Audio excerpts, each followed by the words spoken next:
నమస్తే 3WR news కి స్వాగతం. నేను సుధా. బులెటిన్ల ముందుగా హెడ్లైన్స్. రెండో రోజు కలెక్టర్ల సదస్సుకు హాజరైన CM Chandrababu, deputy CM Pawan Kalyan. వైసీపీకి మరో షాక్. మాజీ మంత్రి అవంతి రాజీనామా. సీఎం కప్ క్రీడా పోటీలు ప్రారంభం. రెండో రోజు కలెక్టర్ల సదస్సుకు హాజరైన CM Chandrababu, deputy CM Pawan Kalyan, మంత్రులు, అధికారులు 6 నెలల పాలనపై వివిధ శాఖల పనితీరుపై సమీక్ష చేసి దిశానిర్దేశం చేయనున్న ముఖ్యమంత్రి.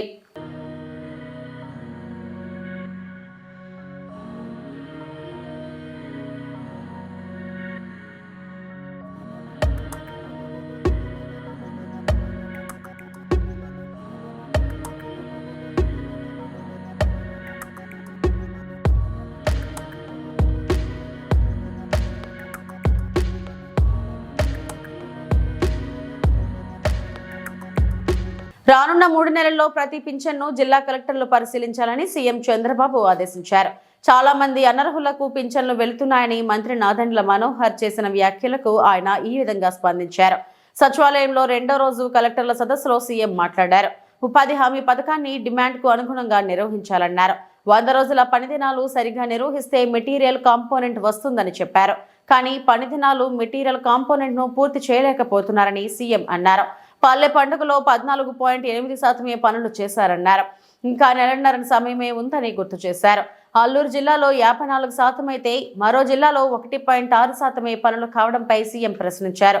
పని పూర్తయ్యాక బిల్లులు ఎందుకు చెల్లించట్లేదని అడిగారు. కలెక్టర్లు ఎందుకు నిర్లిప్తంగా ఉంటున్నారని ఆగ్రహం వ్యక్తం చేశారు. కానీ వారి వద్ద ఉపాధి హామీ డబ్బులున్న బిల్లులు ఎందుకు చెల్లించట్లేదని ప్రశ్నించారు. అది జరిగే సమయంలో ఎన్ని ఉన్నాయి. ఇప్పుడు ఏమైందంటే ఎవ్రీవేర్ పీపుల్ ఆర్ ఆస్కింగ్ 15,000. వాడికి 3,000 నుంచి 6,000 వచ్చింది. Is not happy. Is asking 15,000. ఇది హ్యూమన్ సైకాలజీ. బట్ మన ఉద్దేశం ఏంటంటే కంట్రీలో ఎక్కడ ఇవ్వలేదు 15,000, ఎక్కడా ఇవ్వలేదు. ఏ అకేషన్లో కూడా ఇవ్వలేదు. మంత్కి 6,000 కూడా లేదు. 2,000, 1,500, 1,750. హైయెస్ట్ వచ్చి మన తర్వాత 2,250 హర్యానా సార్. ఫిజికలీ డిజేబుల్డ్ కావచ్చు, లేకపోతే మొత్తం పర్మనెంట్గా మంచం మీద ఉండొచ్చు. కానీ వాళ్ళు ఇచ్చేదంతా కూడా 700, 800, 1,000 రూపాయలు ఇస్తున్నారు. సో మనం ఒక హ్యూమన్ యాంగిల్ జోడించాం. ఆ హ్యూమన్ యాంగిల్ ఇచ్చినప్పుడు ఎగ్జాక్ట్గా ఆ డిజేబుల్డ్ కూడా మేనేజ్ చేసి సర్టిఫికేట్స్ ఇప్పించేస్తున్నారు. అది తప్పు. డిజేబుల్డ్ అంటే వాళ్ళు పని చేయలేక ఇంకొక అటెండెంట్ 24 గంటలు వాళ్ళకు ఉంటారు. ఆ హ్యూమన్ ట్రాజడీ ఇవ్వాలి అని 15,000 చేశాం. ఆ 15,000 చేసిన తర్వాత అలాంటి వాళ్ళు కాకుండా రాంగ్ ఎగ్జాంపుల్స్ కనపడే కొందికి ప్రాబ్లం ఉంది. రెండోది ఫిజికలీ హ్యాండిక్యాప్డ్ పేరుతో ఫిజికలీ హ్యాండిక్యాప్డ్ కాని వాళ్ళు తీసుకుంటున్నారు. ఇప్పుడు 5% మీరు చెప్పినట్లు అవి కూడా ఉన్నాయి. ఎస్. ఇప్పుడు దీంట్లో డమ్ అండ్ డఫ్ నాకు వినపడదు, అది ఎవడు ప్రూవ్ చేయలేరు. They are all drawing that money. 6,000 రూపాయలు ఇటుంటి ఉన్నాయి. నాకు ఇప్పుడు ఏంటంటే మీరు అందరూ కూడా గుర్తుపెట్టుకోవాల్సింది, భవిష్యత్తులో ఒక ఎలిజిబిలిటీ పెట్టినప్పుడు క్లియర్ కట్గా ఎలిజిబిలిటీ ఉంటే కరెక్ట్గా అసెస్ చేయగలిగితే ఇంకా హార్ట్ బర్నింగ్ ఉండదు, హ్యాపీనెస్ ఉంటుంది. నాకు రాందాని బాధ కాదు, ఇన్ఎలిజిబుల్ పర్సన్కి వచ్చిందని నాకు బాధ. అతనికి ఎవరు రికమెండ్ చేశారు, లేదంటే ఏదో వచ్చాడు మ్యానిపులేట్ చేశారు అనేది ఆ హార్ట్ బర్నింగ్ ఉంటుంది. I don't want to create that heart burning. That is the beauty of technology. నా మీరు గుర్తుపెట్టుకోండి, physical technology hybrid model carry on. అది వర్కౌట్ చేయడం మాట్లాడు sir. Out of 563 sir, 233 are disabled sir. 5 are in the category of 15,000 pension sir, and 1 is in the category of 10,000 pension. That is where you have to ఆ percentage ప్రకారం work out చేయాలి. చేద్దాం, చెప్తాను. Carry on. Thank you sir. మీకు ఒక idea వచ్చింది. Slide number 8 please. As far as SHG is concerned, sir, as per the Honorable Chief Minister's instructions in multiple meetings, the department has developed a transition plan, sir. Now, as of now, the entire focus in the last 25 years in SHG movement has been on savings and taking bank linkage and giving that money back to the banks as repayment too. So from savings, there has to be an action plan to move to income generating activities, sir. So on that also, department has worked out an action plan, though it is at present, we only know the direction and it is a kind of a aspirational kind of an action plan, but we do have a clarity on the action plan, sir, as per which overall movement of the SHG movement has to shift from only saving to income generating activities, sir, savings to income. And for that also, income categories also has been divided. We have to move the SHG ladies to who are non-lakhpatis. That means their income is less than 1 lakh to the category of 1 lakh to make them lakhpatis, sir. And they remain lakhpatis when their income is from between 1 lakh to 10 lakh rupees. And the moment their income touches 10 lakh rupees, they have to be made part of. Rajamahendravaram వాసుల మరో కల నెరవేరింది. దేశ రాజధాని ఢిల్లీతో నేరుగా air connectivity ప్రారంభమైంది. న్యూఢిల్లీ నుంచి రాజమహేంద్రవరానికి తొలి విమానం వచ్చింది. ఇండిగో తొలి సర్వీసులో కేంద్ర మంత్రి రామ్మోహన్ నాయుడు, ఎంపీలు పురంధేశ్వరి, ఉదయ్ శ్రీనివాస్ ఢిల్లీ నుంచి రాజమండ్రి వచ్చారు.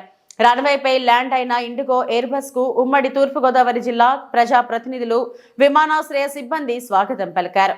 రాజమండ్రి వాసులకు ఇది మర్చిపోలేని రోజని పురంధేశ్వరి అన్నారు. త్వరలోనే ఇక్కడి నుంచి మరిన్ని ప్రాంతాలకు కనెక్టివిటీ పెంచుతామని కేంద్ర మంత్రి రామ్మోహన్ నాయుడు తెలిపారు. దానితో పాటు కనెక్టివిటీ కావచ్చు, వీటన్నిటిని కూడా పెంచాలనే ఆలోచనతో చంద్రబాబు నాయుడు గారు కూడా ఎప్పటికప్పుడు గైడ్ చేయడం జరుగుతుంది. స్థానిక ప్రజాప్రతినిధులు కూడా మరి తరచూ చాలా పరిచయం ఉన్నటువంటి వాళ్ళు ఉన్నారు అందరూ కూడా. సో అందరూ కూడా ఆ ప్రాంతానికి సంబంధించి కనెక్టివిటీ ఏదైతే అవసరం ఉందో దాని మీద కూడా మాకు సలహాలు సూచనలు కూడా ఇస్తున్నారు. నేను ఎప్పుడైతే మినిస్టర్గా అయ్యాను, ఇప్పుడే పురంధేశ్వరి గారు కూడా చెప్పారు, ఆవిడ నాకు వచ్చి మాట్లాడినటువంటి మొట్టమొదట మాట కూడా మాకు ఢిల్లీకి కనెక్టివిటీ కావాలి, దాని మీద నువ్వు ప్రయత్నం చేయని మొట్టమొదటి నుంచి అడిగారు. సో ఆ ప్రయత్నం కేవలం ఢిల్లీ వరకే కాదు, మొన్ననే మీరు చూశారు ముంబైకి కూడా ఒక ఎయిర్ బస్తో డిసెంబర్ 1వ తేదీన కనెక్ట్ చేశాం.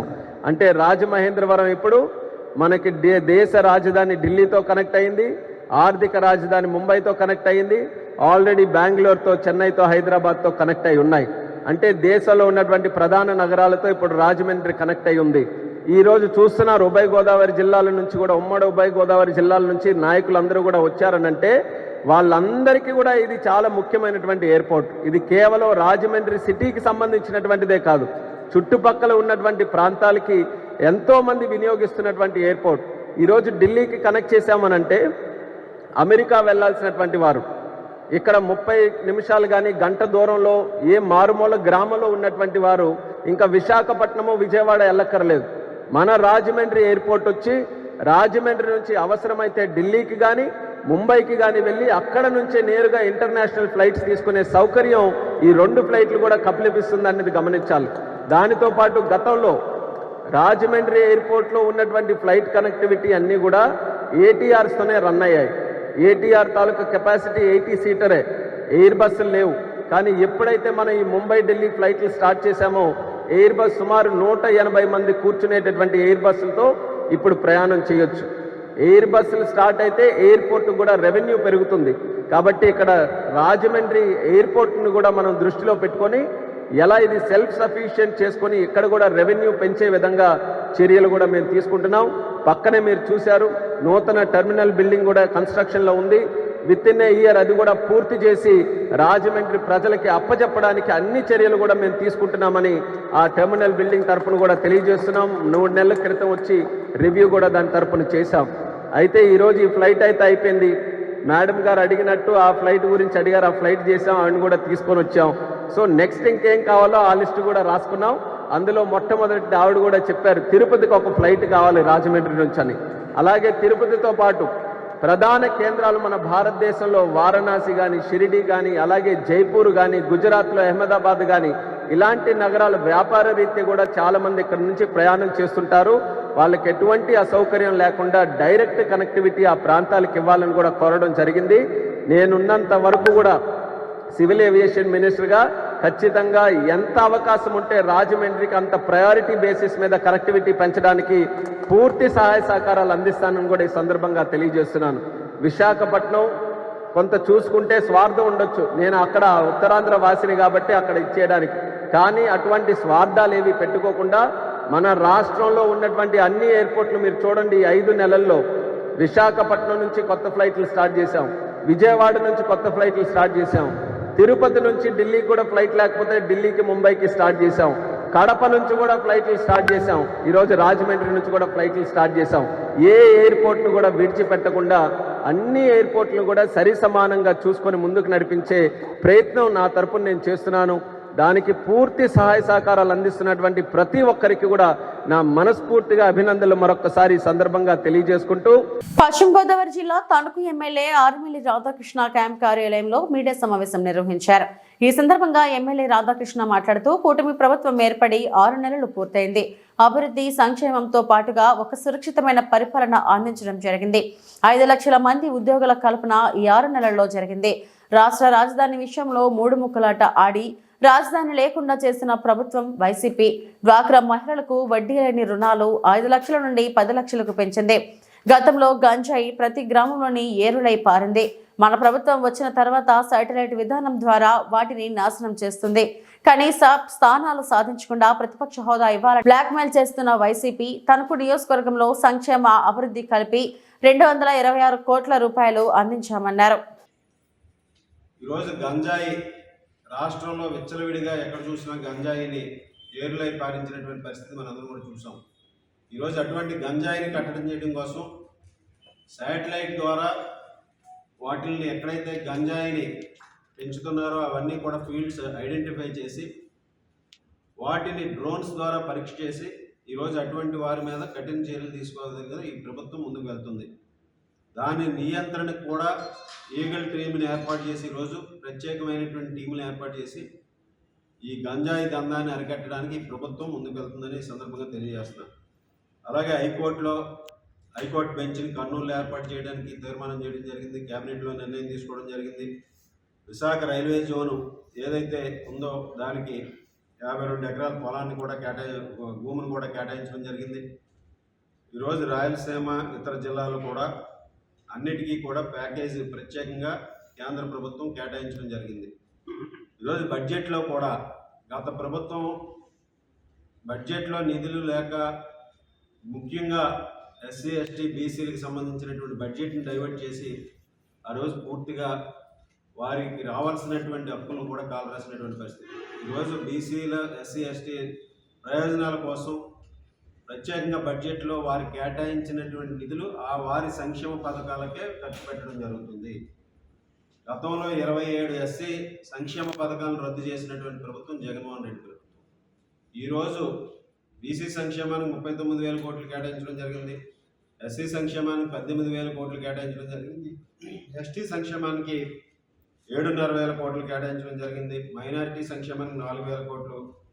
ఈ విధంగా బడ్జెట్లో ప్రత్యేకమైన కేటాయింపులు చేయడం జరిగింది. ఈరోజు మనం అందరం కూడా చూసాం.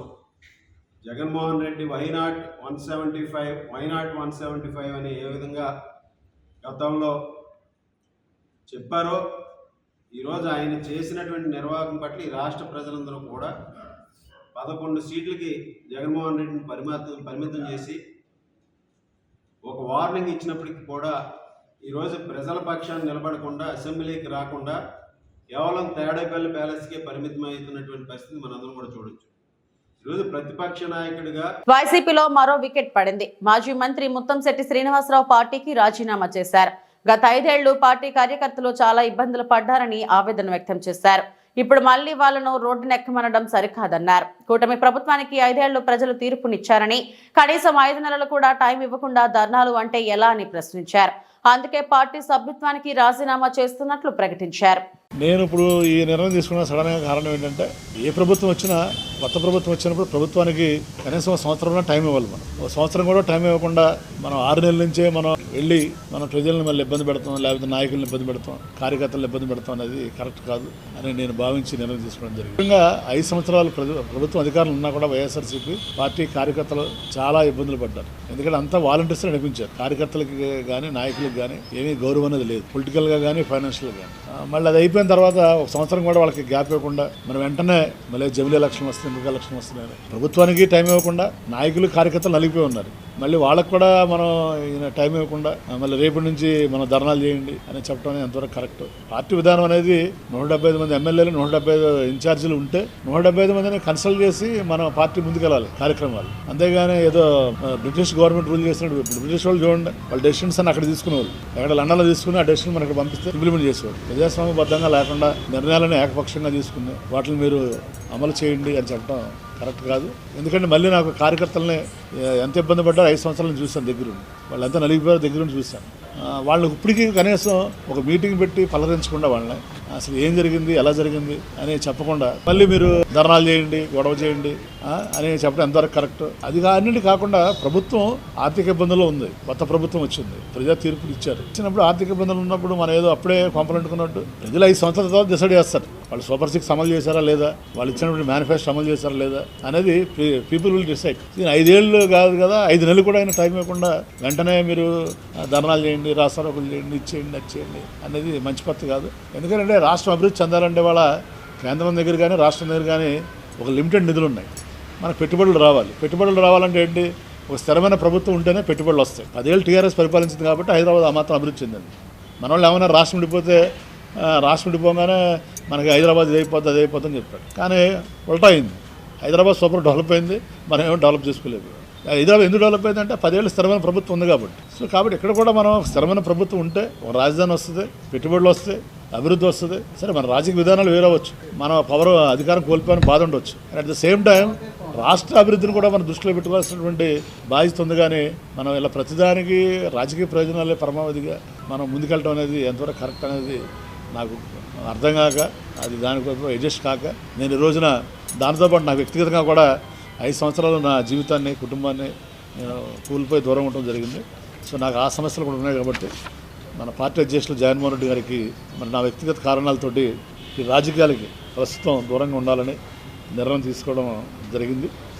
మరి దానికి భీముల నియోజకవర్గ ఇన్ఛార్జ్ బాధ్యతలు కానీ మరి వైఎస్ఆర్ కాంగ్రెస్ పార్టీకి ప్రాథమిక తిరుమల శ్రీవారిని నటి రాధికా శరత్ కుమార్, అల్లు అర్జున్ సతీమణి స్నేహారెడ్డి దర్శించుకున్నారు.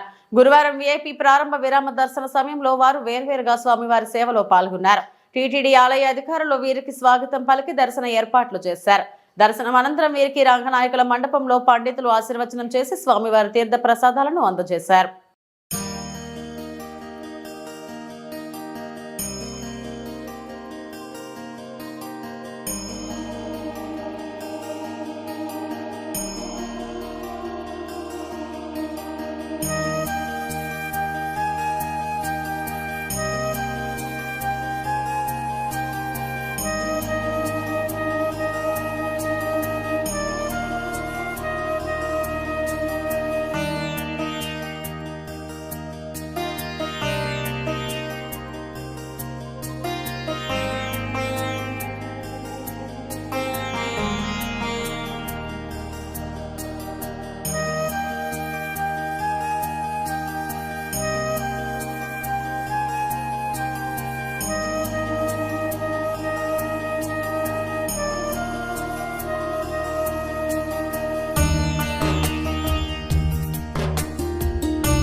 జయశంకర్ భూపాలపల్లి జిల్లా కాటార మండలం ధన్వాడ గ్రామంలోని శ్రీ దత్తాత్రేయ స్వామి దేవాలయంలో మంత్రి శ్రీధర్ బాబు దంపతులు ప్రత్యేక పూజలు నిర్వహించారు.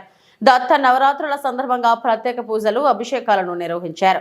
స్వామివారి ఉత్సవ విగ్రహానికి పంచామృతాలు, పండ్ల రసాలతో అర్చకులు వేద మంత్రాల మధ్య అభిషేకాలను చేశారు. అనంతరం స్వామివారి మూల విరాట్కు విశేష ఉపచార పూజలు నిర్వహించి ధూపదీప నైవేద్యాలను సమర్పించారు. దేవాలయ ప్రాంగణంలో నిర్వహించిన లక్ష్మీ గణపతి దత్త హోమంలో పాల్గొన్నారు. అనంతరం ఆలయ అర్చకులు మంత్రి దంపతులకు తీర్థ ప్రసాదాలను అందజేసి వేదాశీర్వచనం చేశారు. వివిధ ప్రాంతాల నుంచి భక్తులు దేవాలయానికి విచ్చేసి దత్తుని సేవలో తరించారు. రాష్ట్ర ప్రజలంతా నిండు నూరేళ్లు ఆరోగ్యాలతో ఉండాలని, దత్తాత్రేయ స్వామి ఆశీస్సులు ప్రతి ఒక్కరిపై చూపాలని వేడుకున్నట్లు మంత్రి శ్రీధర్ బాబు తెలిపారు.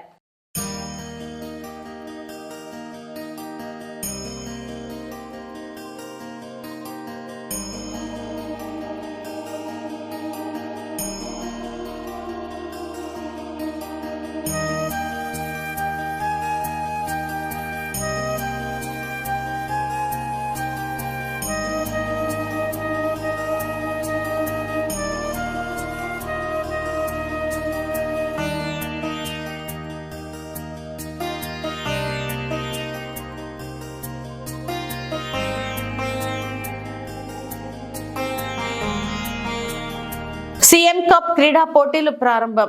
వాంకిడి మండల కేంద్రంలోని పిహెచ్సి క్రీడా మైదానంలో గురువారం రోజు తహసీల్దార్ రియాజ్ అలీ, ఎంపీడీఓ ప్రవీణ్ కుమార్ తో కలిసి పోటీలను ప్రారంభించారు. ఈ కార్యక్రమానికి ముఖ్య అతిథిగా సింగిల్ విండో చైర్మన్ జాబోరే పెంటూ పాల్గొని క్రీడా పోటీలను ప్రారంభించారు.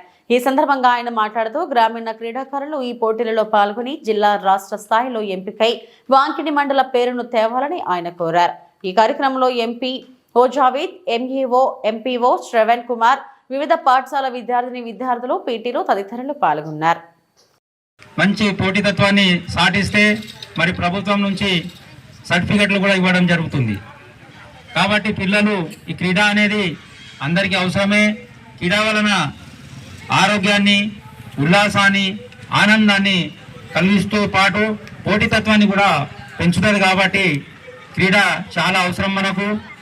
మరి క్రీడతో మరి పోటీతత్వం అనేది పెరుగుతుంది.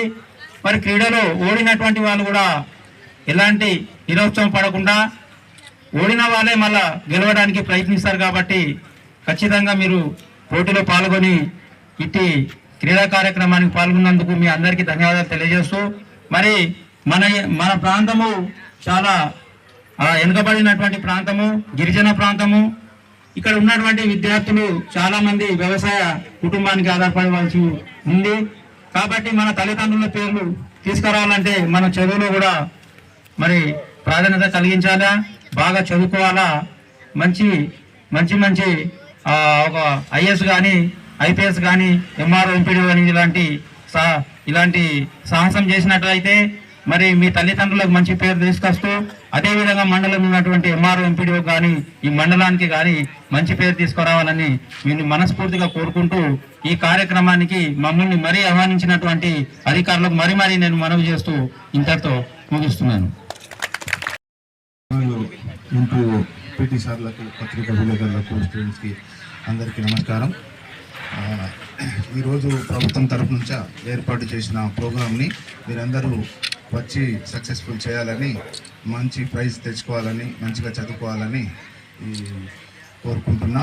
మీరు అందరూ ఈ 6 గేమ్స్ ఉన్నాయి. 6 గేమ్స్లలో ఫస్ట్ వచ్చినా, సెకండ్ వచ్చినా, ఓడిపోయినా ఇబ్బంది పడాల్సిన అవసరం లేదు. సార్ చెప్పినట్టు మళ్ళీ మీరు ఓడిపోయినా కానీ మళ్ళీ నెక్స్ట్ టైంలో మీరే గెలుస్తారు.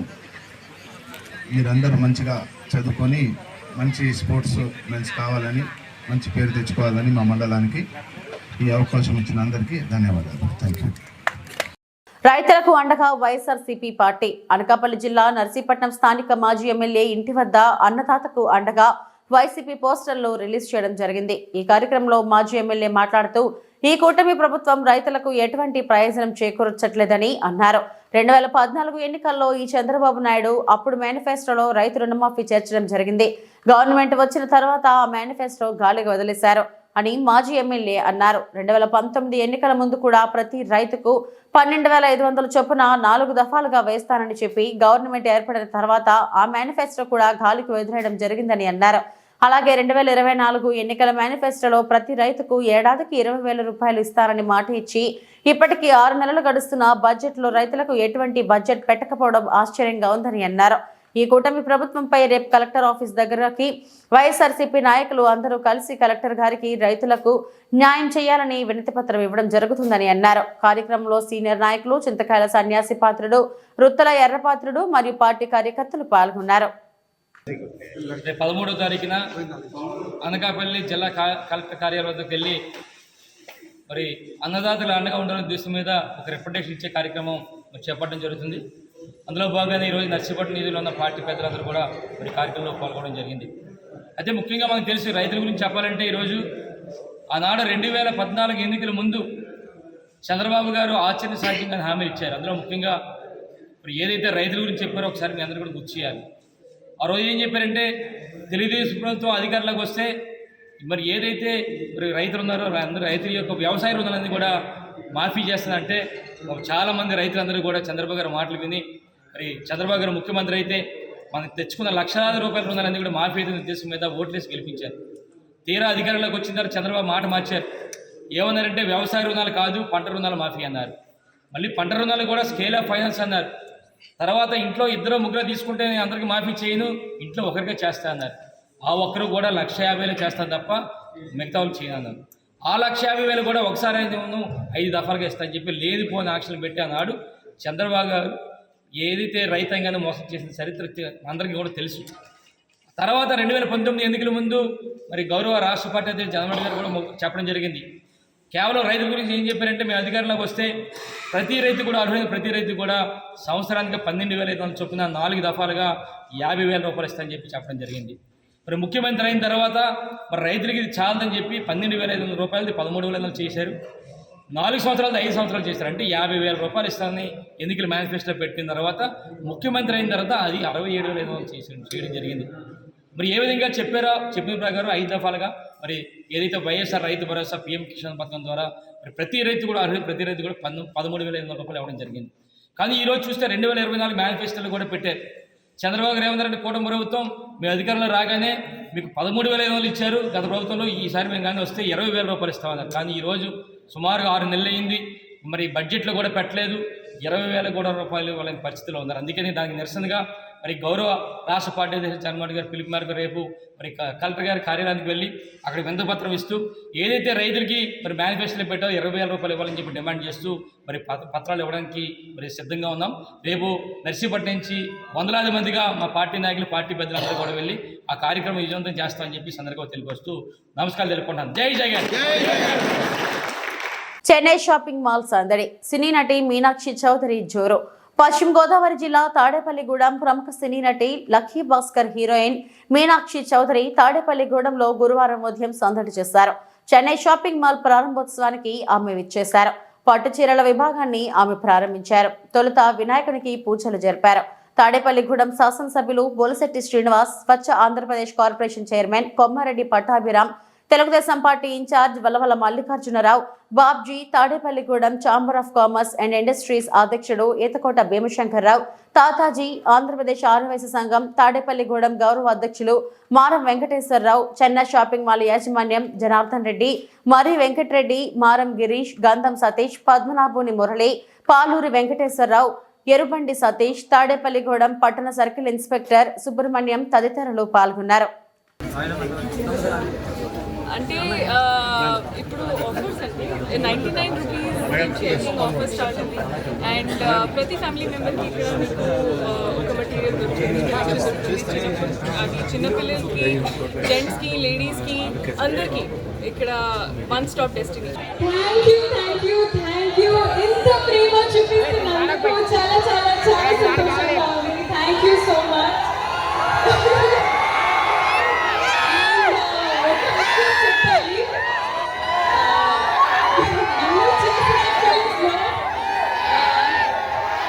ఎంత సపోర్ట్ చేసినా, ఎంత ఎంకరేజ్ చేసినా ఆంధ్ర ఆడియన్స్ నంబర్ 1. కిలాడి నుంచి హిట్ గుంటూరు కారం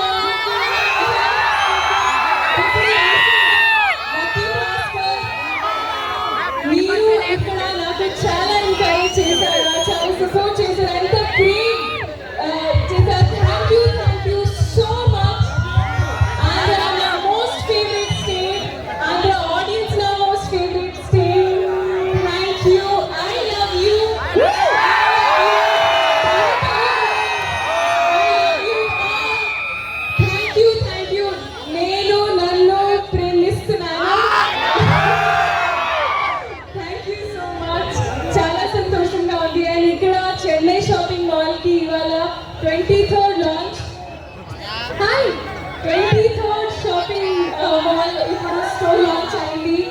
అండ్ థ్యాంక్ యూ నాకు నన్ను ఇక్కడికి ఇన్వైట్ చేసినందుకు. అండ్ ఇది నా ఫస్ట్ టైం తాడేపల్లిగూడెంలో.